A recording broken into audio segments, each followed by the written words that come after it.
بسم الله الرحمن الرحيم إن الحمد لله نحمده ونستعينه ونستغفره ونعوذ بالله من شرور أنفسنا ومن سيئات أعمالنا من يهده الله فلا مضل له ومن يضلل فلا هادي له وأشهد أن لا إله إلا الله وحده لا شريك له وأشهد أن محمدا عبده ورسوله أما بعد. Donc le dernier cours, rappelez-vous, nous avons vu la bataille de Bani al-Mustaliq et l'histoire, le récit de la calomnie à propos de Aïcha radiyallahu anha et l'expédition de Bani al-Mustaliq qui a eu lieu en l'année 6 de l'Hégire. Mais nous avons vu que la vraie date c'était l'année 5 de l'Hégire, car Bani al-Mustaliq elle a eu lieu avant l'expédition des coalisés ou de la tranchée. Donc aujourd'hui, nous allons voir une nouvelle expédition. C'est l'expédition d'Al-Hudaybiyah.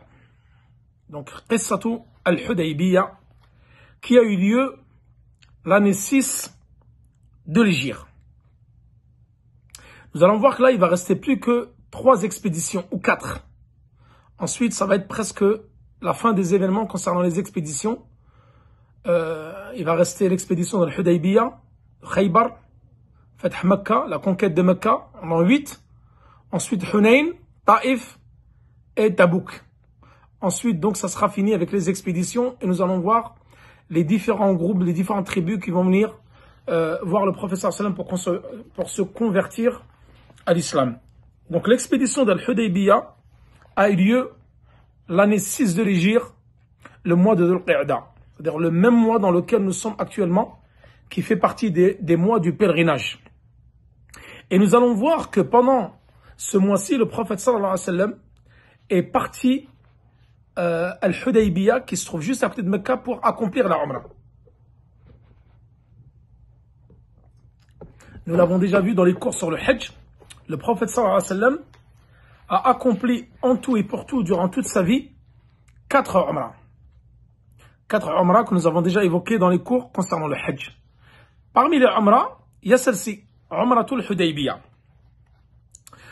Donc les historiens rapportent que le prophète sallallahu alayhi wa sallam est sorti avec ses compagnons, les Médinois, et ils étaient au nombre de 1400. Certains historiens rapportent 1500, d'autres 1400. 1400 c'est la vie le plus répandue. Et Ibn Kathir, comme il est dit dans le Fusul, ceux qui disent, il y a une version qui est rapportée comme quoi ils étaient 700. Et ça, ce n'est pas possible, parce que le prophète sallallahu alayhi wa sallam, lorsqu'il est sorti, il a ramené avec lui des chameaux. Donc, vu qu'il est sorti en Umrah, il a ramené avec lui les bêtes à sacrifier. Donc, ils avaient ramené 70 chameaux avec eux. Donc, eux, ils comptaient comme quoi il y avait un chameau pour 10 personnes, donc ils étaient 500. Mais celui qui a rapporté cette information-là, donc, a commis une erreur. Et donc, le prophète sallallahu alayhi wa sallam était bien accompagné de 1400 à 1500 compagnons et non 700, comme certains historiens ont pu le rapporter. Donc le prophète sallallahu alayhi wa sallam il est resté à Médine le mois de Ramadan, Shawwal, Sha'ban et Dhul Qa'da. Il est parti à Mecca avec ses compagnons pour faire la Umrah, qu'on appelle Umratul Hudaybiyah. Et donc il n'avait aucunement l'intention de déclarer la guerre aux Qurayshites. Donc il l'a fait savoir. Ensuite les Arabes et les autres Bédouins qui étaient aux alentours de Médine, sur sa route pour Mecca, se sont joints à lui. Mais ce qu'il avait peur, le prophète sallallahu alayhi wa sallam, c'est que les Qurayshites s'interposent sur leur chemin et ne les laissent pas accéder à la mosquée sacrée, et c'est ce qui est arrivé. C'est pour cette raison qu'un certain nombre de Bédouins rechignaient à suivre le prophète sallallahu alayhi wa sallam, car ils avaient peur d'être arrêtés en chemin par les Qurayshites.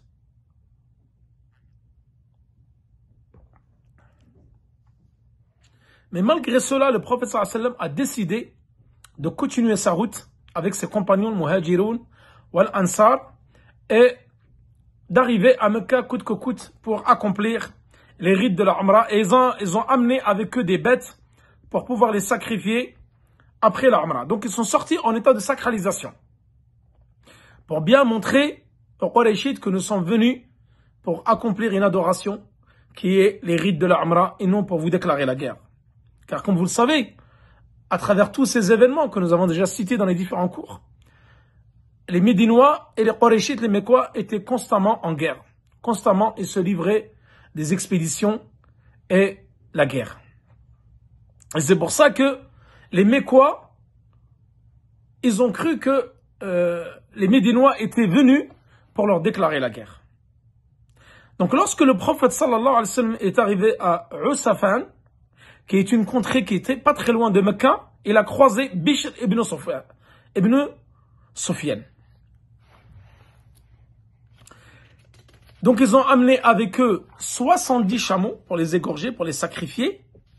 Et en cours de route, lorsqu'il a rencontré Bishr ibn Sufyan, il lui a expliqué qu'il était venu uniquement pour faire la Umrah et non déclarer la guerre aux Qurayshites. Donc Bishr, il est retourné voir les Mecquois et leur a dit par Allah, j'ai vu le prophète sallallahu alayhi wa sallam et ses compagnons et ils sont décidés à venir uniquement accomplir la Umrah et ils ne veulent nullement faire la guerre avec vous. Et là, Bishr, qu'est-ce qu'il dit? Lui, il est venu les alerter.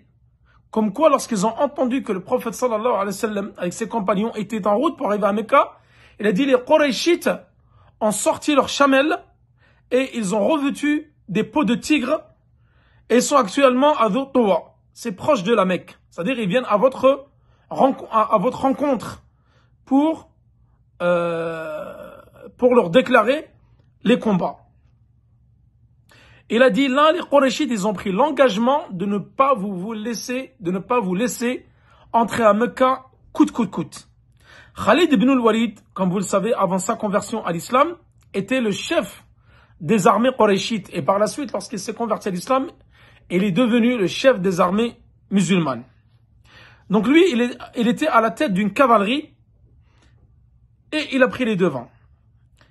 Et il est arrivé à Qura al-Ghamim. C'est à peu près à 8 lieues de Mecca. Et là, le prophète sallallahu alayhi wa sallam, il a dit, subhanallah, malheur aux Qurayshites. La guerre a eu raison d'eux. Puisque eux sont sortis pour empêcher le prophète sallallahu alayhi wa sallam. Alors il a dit, s'ils venaient à me combattre et me tueraient, c'est-à-dire ceux-là, ils vont arriver à leur but. Mais si j'ai décidé de m'allier aux autres tribus arabes, je leur prêterai combat. Et je ne cesserai de transmettre le message jusqu'à ce que je rende l'âme à Allah subhanahu wa ta'ala. Là, suite à cela, le prophète sallallahu alayhi wa sallam a dit, est-ce qu'il y a quelqu'un d'entre vous qui peut prendre les devants et nous allons changer de route pour ne pas croiser les Qurayshites. Et là, il y a un homme des Bani Aslam, une tribu qui s'appelle Bani Aslam, qui s'est proposé pour aller indiquer une autre direction au prophète sallallahu alayhi wa sallam pour éviter Khalid ibn al-Walid et les Qurayshites. Il a dit là, nous allons prendre un autre chemin, nous allons nous faufiler à travers les montagnes sur une route qui est rocailleuse et qui est très difficile d'accès. Donc les musulmans ont pris cette route-là et traversé les montagnes et la route rocailleuse les a beaucoup fatigués. Jusqu'à qu'ils sont arrivés sur une plaine près d'un cours d'eau. Là, le prophète sallallahu alayhi wa sallam leur a intimement donné l'ordre d'implorer le pardon à Allah et de faire un repentir. Chose que les croyants s'exécutèrent et dire alors par Allah subhanallah, cet ordre-là du prophète sallallahu alayhi wa sallam ressemble en tout point à celui qui a été donné aux fils de Bani Israël. Et duquel ils se sont d'ailleurs soustraits à cet ordre-là. Donc là, le prophète sallallahu alayhi wa sallam, il a ordonné à ses compagnons de se rendre vers le col de la montagne.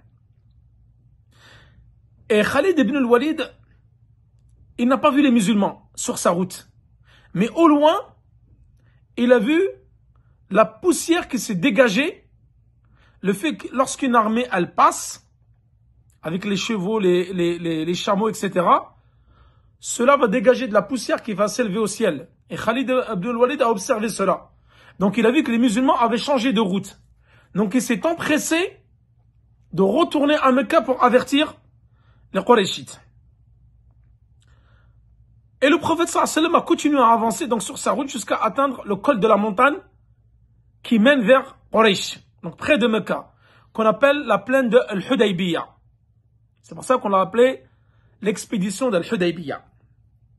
Et là, la chamelle du prophète sallallahu alayhi wa sallam al-Qaswa, elle s'est arrêtée. Elle ne voulait plus avancer. Donc, elle est devenue rétive.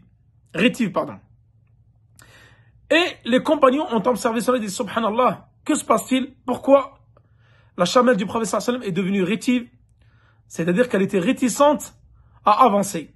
Elle s'est arrêtée et elle s'est agenouillée sur place. Et là, le prophète sallallahu alayhi wa sallam a dit, elle a été arrêtée seulement par celui qui a arrêté l'éléphant. C'est-à-dire Allah subhanahu wa ta'ala. Comme Allah subhanahu wa ta'ala a arrêté l'éléphant qui était venu détruire Abraha, rappelez-vous, la Mecque, la Kaaba, là, Allah subhanahu wa ta'ala a fait arrêter la chamelle du prophète sallallahu alayhi wa sallam. Et là, le prophète sallallahu alayhi wa sallam, il a juré, il a dit, par celui qui détient mon âme dans sa main, je ne leur refuserai rien de ce qu'ils me demandent, ou de ce qu'ils me demanderont, et qui pourra les pousser à respecter les choses sacrées d'Allah subhanahu wa ta'ala. Tant que cela n'implique pas de rompre les liens de parenté. C'est-à-dire en parlant des Qurayshites. Tout ce que les Qurayshites vont me demander, je leur accorderai, tant que cela n'implique pas de rompre les liens de parenté ou d'offenser des choses qu'Allah subhanahu wa ta'ala a rendues sacrées. Puis, le prophète sallallahu alayhi wa sallam a ordonné à ses compagnons de descendre dans la vallée. Mais les gens se sont plaints qu'il n'y avait pas d'eau. Ils avaient énormément soif après cette longue traversée. Car vous savez, de Médine jusqu'à Mecca, il y a presque 10 jours pour faire la route entre Médine et Mecca. 10 jours à dos de chameau ou à dos de cheval ou à pied. Donc ils avaient énormément soif. Et là, le prophète sallallahu alayhi wa sallam, il a dit à quelqu'un de tirer une flèche du carquois. C'est-à-dire c'est là où on range les fléchettes. Et il a ordonné de l'introduire, il a dit à quelqu'un de la prendre, cette fléchette-là, et de l'introduire dans un puits. Il y avait un puits à proximité du cours d'eau, mais qui était asséché, il n'y avait pas assez d'eau. Et là, ce compagnon-là a jeté la flèche dans le puits, et l'eau n'a cessé de jaillir du puits. Il y a énormément d'eau qui a jailli du puits, si bien que tous les compagnons ont pu boire à volonté. Et ça, c'est parmi l'un des miracles, parmi les miracles du prophète sallallahu alayhi wa sallam, parmi tant d'autres. Le fait que beaucoup d'eau a jailli du puits. Donc là, les musulmans, une fois qu'ils se sont installés, il y a un autre émissaire qui est venu de Mecca, qui s'appelle Budayl.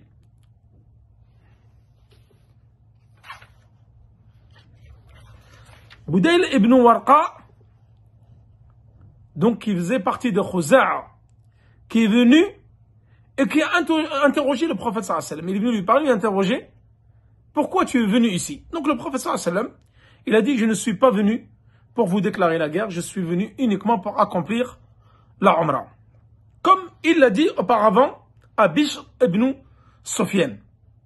Donc lui, il est retourné, Budayl, il est retourné à Mecca, il a prévenu les Qurayshites comme quoi le prophète sallallahu alayhi wa sallam, son but était noble, il était venu uniquement pour accomplir les rites de la Umrah et non pas pour leur déclarer la guerre. Et là, les Mécois ont rétorqué à Budayl que le prophète sallallahu alayhi wa sallam et ses compagnons ne rentreront pas de force à Mecca. Donc ils voulaient s'opposer à son entrée à Mecca pour pas que les Arabes disent par la suite que le prophète sallallahu alayhi wa sallam a atteint son but par le fait que il ait pu rentrer à Mecca. Donc ils ont envoyé encore deux autres émissaires qui s'appellent Mikriz ibn Hafs. Et lorsqu'il a vu approcher le prophète, il a dit, ça c'est un traître. Donc lorsqu'il a parlé avec le prophète sallallahu alayhi wa sallam, et lui aussi il est retourné informer les Qurayshites que les prophètes sallallahu alayhi wa sallam et les compagnons sont venus uniquement pour le rite de la Umrah et non pas pour combattre. Ensuite, un autre émissaire est encore venu, envoyé par les Qurayshites, qui s'appelle Al-Hulays ibn Al-Qama, donc qui était le chef des Habish, des Éthiopiens. Et également, il est retourné à Quraysh. Donc, Plusieurs de ces émissaires faisaient les allers-retours entre le prophète sallallahu alayhi wa sallam et les Qurayshites. Et tous, ils ont dit que le prophète sallallahu alayhi wa sallam veut simplement faire sa umrah, qui n'est pas venu pour déclarer la guerre. Jusqu'au finalement, c'était au tour de Urwa. Urwa, il s'est rendu auprès du prophète sallallahu alayhi wa sallam, c'est le dernier émissaire des Qurayshites qui a entamé les pourparlers. Et le prophète lui répéta ce qu'il a dit à Abu Dail et tous les autres émissaires avant lui. Et là, Urwa, il a dit, ne crains-tu pas, ô Mohammed, de venir ici pour exterminer ton peuple? Car les Qurayshites sont sortis avec leurs chamelles, provisions, et ils ont revêtu leur peau de tigre. Donc ils étaient décidés à venir te combattre. Et ils ont juré qu'ils ne te laisseraient pas rentrer à Mecca par la force.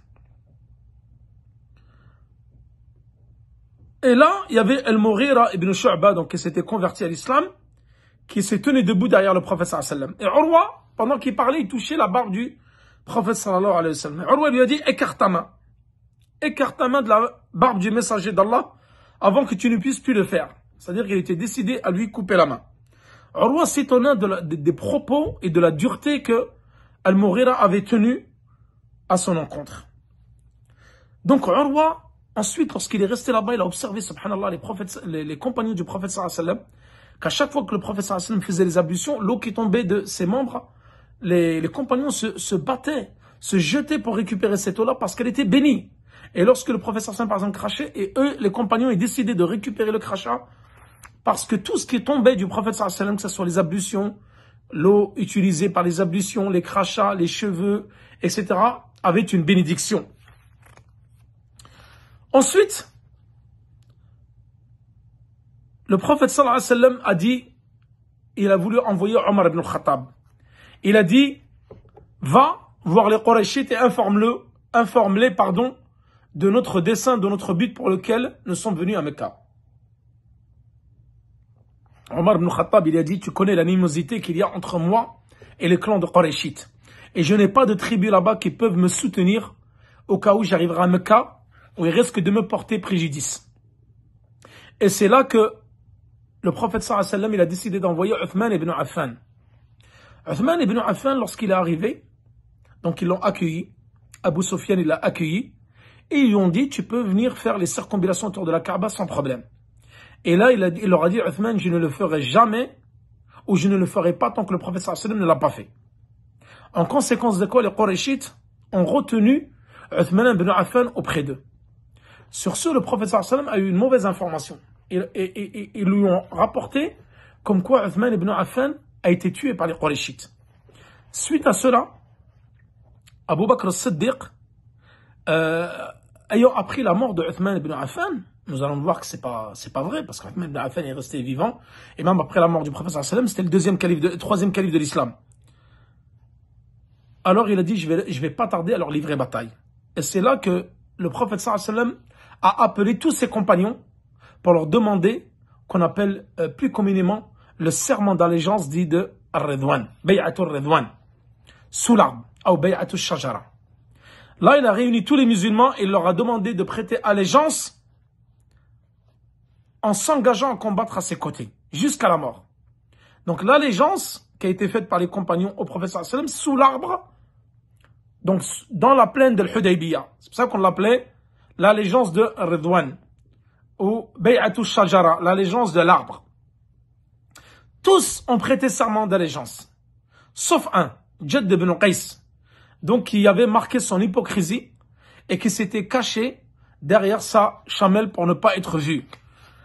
Et Jabir, il rapporte que l'engagement, en fin de compte, portait sur le fait de ne pas se soustraire au combat, de ne pas se sauver le jour du combat, et non pas de prêter allégeance jusqu'à la mort. Ensuite, suite à cela, les Qurayshites ont décidé d'envoyer leur dernier émissaire, qui s'appelle Suhayl ibn Amr, avec des directives bien précises. Lorsque le prophète sallallahu alayhi wa sallam l'a vu arriver, il a vu qu'il y avait un bon signe. Sur Suhayl ibn Amr, il y avait les traits d'une bonne nouvelle pour eux, les musulmans et les Qurayshites. Signe un traité de paix. Et là, Suhayl ibn Amr, il a dit, nous allons faire avec le prophète sallam un traité de paix. Et les Qurayshites avaient exigé que le prophète sallam retourne à Médine et ne puisse pas faire la Umrah cette année. Il a dit, tu reviendras l'année prochaine pour effectuer la Umrah.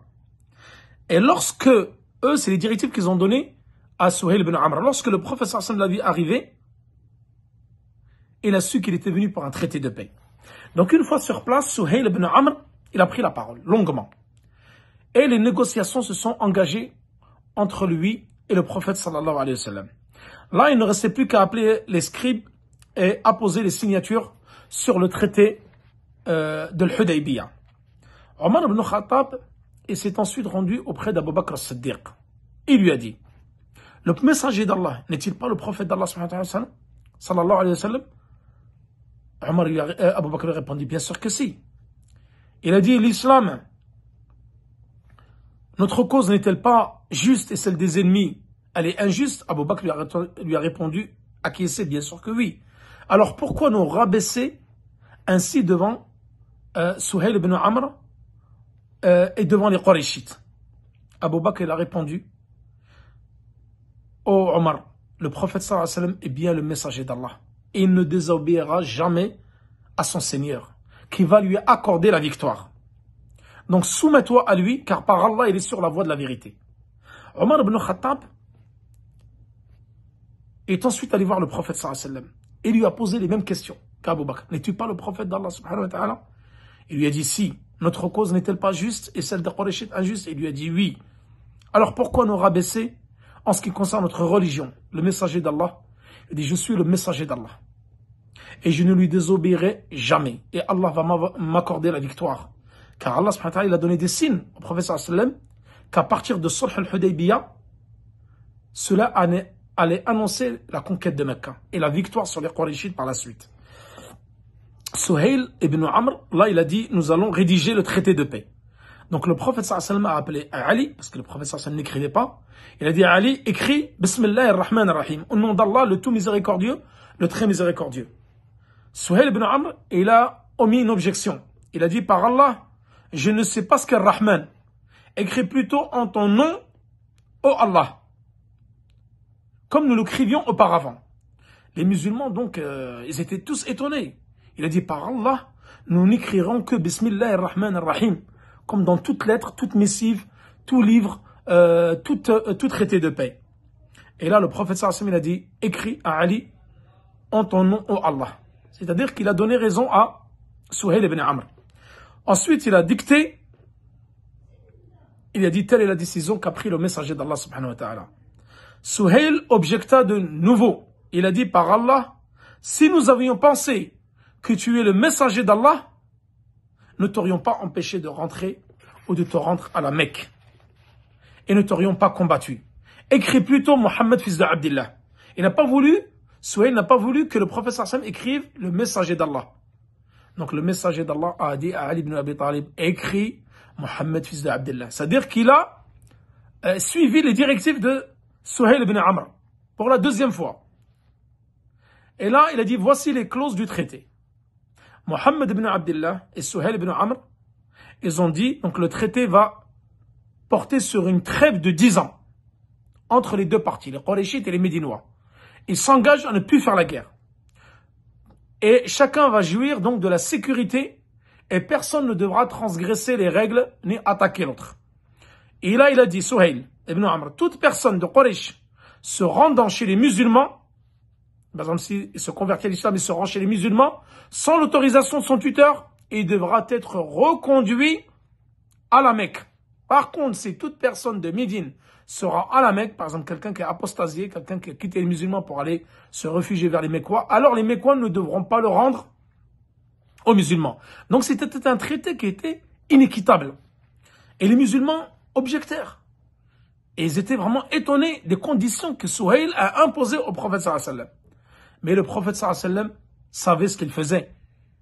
Car Allah subhanahu wa ta'ala lui avait donné les signes de la conquête de Mecca et de la victoire éclatante qui allait s'en suivre après ces traités de paix. Donc là, une fois qu'ils ont signé l'accord de paix, le pacte, le messager d'Allah donc a établi son camp juste à côté de Mecca. donc l'espace limite du sacré, mais ils priaient à l'intérieur de l'espace sacré, les limitations de l'espace sacré de Mecca. Et après la rédaction de la trêve, donc, le prophète sallallahu alayhi wa sallam a décidé de se raser les cheveux et de sacrifier les bêtes. Au début, quand il a ordonné à ses compagnons, ils étaient réticents. Ils n'ont pas voulu écouter son ordre. Il est allé se plaindre à Salama, son épouse. Et là, son épouse, il lui a dit, rase-toi les cheveux et sacrifie la bête et ils vont te suivre. Et lorsque le prophète sallallahu alayhi wa sallam s'est rasé les cheveux et a sacrifié les bêtes, alors tous les compagnons ont fait de même. Car ils ont vu que le prophète sallallahu alayhi wa sallam l'a fait, donc ils l'ont fait en suivi et en conformité avec les actions du prophète sallallahu alayhi wa sallam.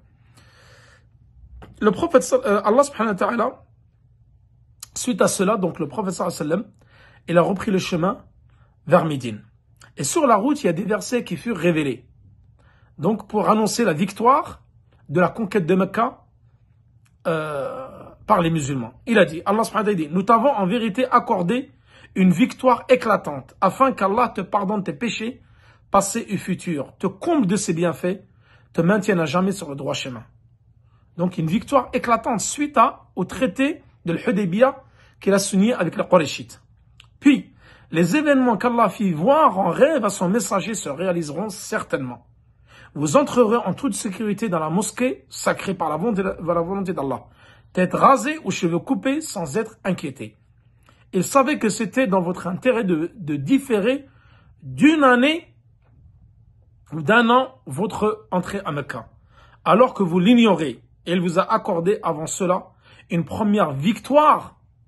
Et c'est quoi cette première victoire? C'est par le biais de la trêve. Donc ça, c'était sa première victoire. Et la conquête de la Mecca, que nous allons traiter dans 2 cours, c'était la victoire éclatante. Et Az-Zuhri, l'imam Az-Zuhri, At-Tabi'i, rapporte. Il n'y avait jamais eu de victoire aussi éclatante que celle-là. C'est-à-dire avant cette trêve. Parce qu'avant la trêve, les gens se livraient continuellement, perpétuellement des batailles. Mais après cette trêve, il n'y avait plus ce problème-là. Les gens se trouvaient en sécurité et ils pouvaient se voir et échanger. Ensuite, il y a eu le sort d'un compagnon qu'on appelle Abu Jandal. Abu Jandal, qui était prisonnier chez les Mécois, qui s'était converti à l'islam et ensuite il s'est sauvé pour rejoindre le prophète sallallahu alayhi wa sallam à Médine. Et lorsqu'il est arrivé à Médine, le prophète sallallahu alayhi wa sallam lui a expliqué que nous avons un pacte, un traité de paix avec les Qurayshites, il y a des conditions et nous ne pouvons pas déroger aux règles ni trahir ces conditions-là. Donc tu es obligé de retourner auprès des Qurayshites. Et patiente sur ton sort car la victoire est proche et Allah subhanahu wa ta'ala va te donner une issue favorable. Ensuite, il y a eu le cas de Abu Basir. Abu Basir également, qui est arrivé, donc un musulman qui est arrivé, il a échappé au Mécois, il est arrivé à Médine, qui était prisonnier là-bas. Lorsqu'il est arrivé, le prophète sallallahu alayhi wa sallam, il a dit, nous avons donné à ce peuple-là des engagements. Et nous ne pouvons pas trahir nos engagements. Donc retourne auprès des Mécois et patiente jusqu'à qu'Allah subhanahu wa ta'ala te donne une issue favorable. Donc par Abu Basir, Allah subhanahu wa ta'ala va certainement te secourir et te donner une issue favorable. Donc Abu Basir, il a été accompagné par 2 hommes qui sont venus le récupérer et en cours de chemin il en a tué un et s'est sauvé de Médine et n'est pas retourné à Mecca. Ensuite, il y avait le cas le sort des femmes émigrées après le pacte de l'Hudaybiyah. Comme vous le savez, le prophète sallallahu alayhi wa sallam s'était engagé auprès des Qurayshites de rendre les musulmans qui venaient de Mecca, donc aux Qurayshites, mais pas les femmes. Car Allah subhanahu wa ta'ala lui a ordonné que si des femmes venaient à Médine, de ne pas le retourner auprès des polythéistes. Donc là, Kulthum avait quitté la Mecque pour Médine, afin de rejoindre le camp des musulmans. Ces 2 frères, ils se sont mis en route pour venir la récupérer. Le prophète sallallahu alayhi wa sallam a refusé de restituer ou a refusé de rendre Kulthum à ses frères. Il a dit, je ne me plierai pas à cette clause. C'est-à-dire les musulmanes, les femmes ne devront pas retourner auprès des mécréants et des polythéistes. Urwa, donc il rapporte, il dit que lorsque le prophète sallallahu alayhi wa sallam et Suhail ibn Amr avaient conclu la trêve de l'Hudaybiyah, l'une des conditions était que quiconque donc quittait Mecca devait, sans l'autorisation d'un tuteur, devait être retourné donc à Mecca. Mais le prophète sallallahu alayhi wa sallam a émis une objection, il a dit sauf les femmes. Donc il a refusé, car Allah subhanahu wa ta'ala refusa qu'elles soient remises aux polythéistes. Si leur foi, comme cela a été révélé, si leur foi était réellement acquise, si c'était réellement des musulmanes, donc vous les questionnez, si elles avaient réellement embrassé l'islam, alors on ne devait pas être remise aux polythéistes et elles devaient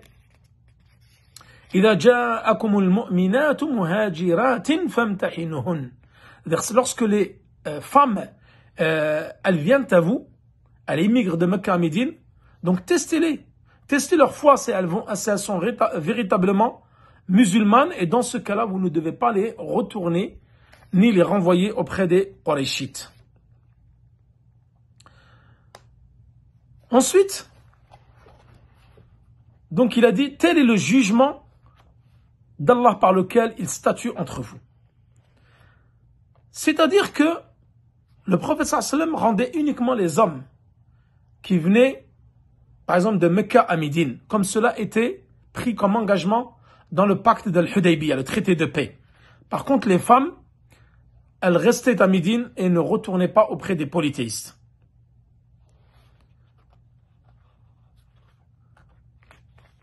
Mais le prophète sallallahu alayhi wa sallam, il réclama les dots conformément aux injonctions des versets.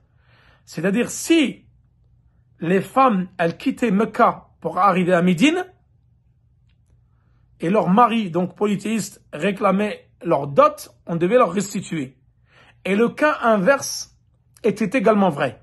S'il y avait des femmes musulmanes qui étaient retenues à Mecca et n'étaient pas libérées pour aller à Médine, alors les polythéistes devaient restituer les dots au prophète sallallahu alayhi wa sallam. Donc voilà concernant ce cours-là. Inch'Allah, la semaine prochaine, nous attaquerons l'expédition de Khaybar. Ensuite, la conquête de Mecca. Et ensuite, il restera l'expédition de Hunayn, Taïf. Et voilà. Donc demain, je vous donne rendez-vous pour le cours sur le tafsir. Inch'Allah. Surat al-Qari'a. وصلى الله على نبينا محمد وعلى آله وصحبه وسلم والله تعالى أعلى وأعلم والسلام عليكم ورحمة الله وبركاته.